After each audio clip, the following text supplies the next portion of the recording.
Hoy voy a estar dando un breve resumen de algunos de los libros que he estado consultando este año, pero lo más importante es que estos son los libros que han contribuido con más significancia en mi vida en comparación con los demás que también he consultado este año. Así que si han contribuido en mi vida, posiblemente también podrían cambiarlo en ti. Así que empecemos. El primer libro se llama Overload. Este libro es basado en la neurociencia. Y uno de los aspectos que más me interesa es sobre el capítulo que habla de la depresión y el neurotransmisor serotonina. En muchos libros se ha escrito que el neurotransmisor serotonina está relacionado con la depresión y por eso coloquialmente se le llama como el neurotransmisor de la felicidad. Pero en este caso ella se especifica sobre lo que son los autorreceptores. Los autorreceptores es una función de la neurona que lo que hace es que le indica si debe producir o si debe transmitir la serotonina hacia la otra neurona. Ella menciona unos estudios que se hicieron con cerebros de unas personas que murieron con depresión. Y lo que se encontró fue que estas personas tenían exceso de serotonina.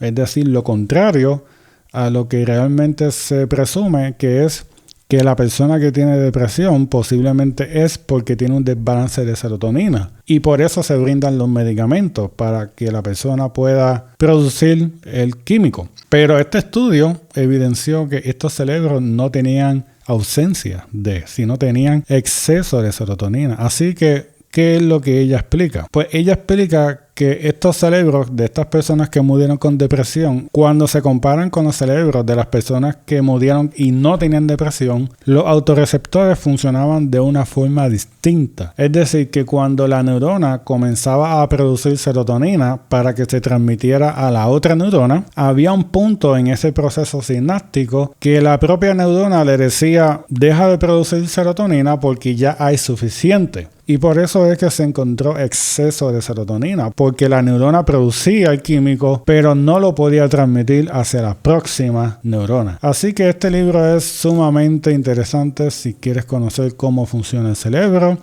sobre la neurociencia y para percatarte que inclusive nuestro estado de ánimo es el producto de los cambios químicos en nuestro cerebro. El segundo libro que quiero discutir es el libro de Soberanía Exitosas por Ángel Collado. El libro se compone de un análisis de 6 modelos económicos de 6 países diferentes que son similares a Puerto Rico. Y cuando menciona similares es que tienen una semejanza en el tamaño de la población, es decir, de 3 millones a 4 millones, y la geografía, es decir, que el país es similar en tamaño a Puerto Rico. Lo que él menciona es que todos estos países, estos 6 países que él menciona, estaban en una situación económica sumamente difícil, pero eventualmente, utilizando diferentes estrategias, pudieron salir a flote. Y él compara sobre cómo Puerto Rico también podría hacer algo similar. Uno de los ejemplos es el caso de Singapur. Él menciona que para la década de los 40 Singapur era pobre y Singapur utilizó a Puerto Rico como modelo económico.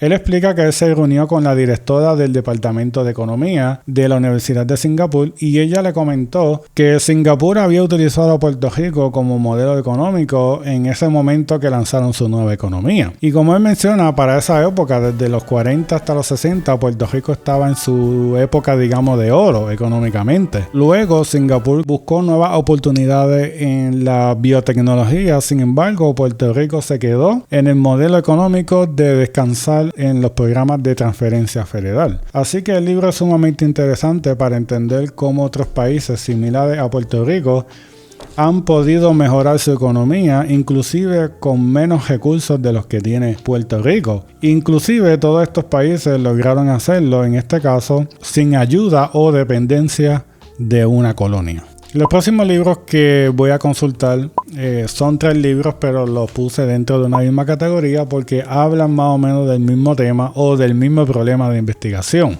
Ella menciona que en muchas ocasiones presumimos que el racismo es cuando se imagina una persona por su color de piel, digamos. Pero en este libro ella establece que el racismo realmente no es solamente eso, sino que es estructural. Es decir, que el mismo sistema está hecho para ciertas personas privilegiada. Y me explico. Vamos a buscar la página Por ejemplo, una estadística que ella menciona es que las 10 personas más ricas de Estados Unidos son 100% personas blancas, 7 de los cuales son las 10 personas más ricas del mundo. Además, ella menciona que el 90% de los libros que se publican, es decir, que cada vez que uno va a una librería, como decir a Barnes & Noble, o cuando estaba Borders, el 90% de esos libros son escritos por 1 hombres y 2 hombres blancos. Es decir, que el mismo conocimiento ya está marginado hacia ciertas personas. Otra estadística que me parece sumamente interesante es que el 82% de los maestros en Estados Unidos son blancos, aunque más del 80% de los estudiantes en escuelas públicas son personas de color. Es decir, que dentro del sistema educativo la raza o las etnias tampoco están distribuidas proporcionalmente. Este libro me interesó porque lo da desde la perspectiva latina. La tesis de la autora es que en muchas ocasiones se presume de que dentro de la comunidad latina no hay racismo. Sin embargo, ella explica que inclusive da muchos ejemplos de Puerto Rico en donde sí hay casos de racismo y clasicismo.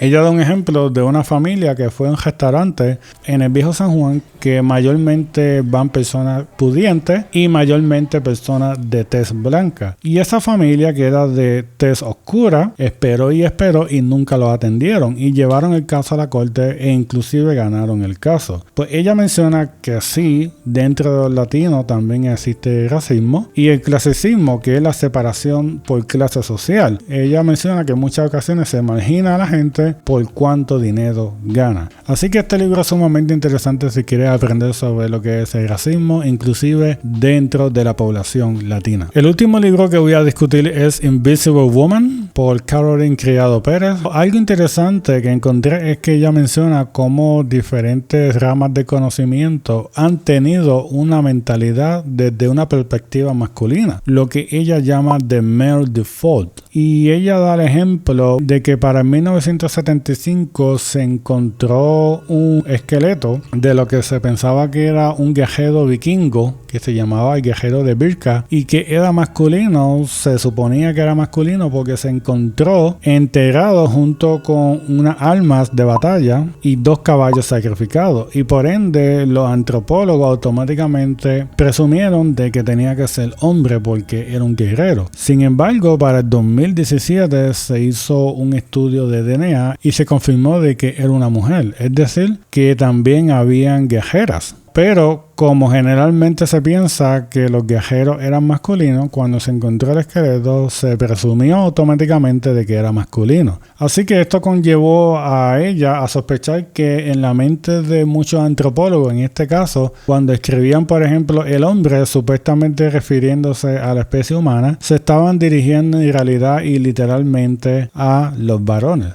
Así que este libro es sumamente interesante si quieres ver la historia de la marginación de diferentes sectores, no solamente el género femenino, también habla de otras etnias y razas que también han sido excluidas a través de la historia.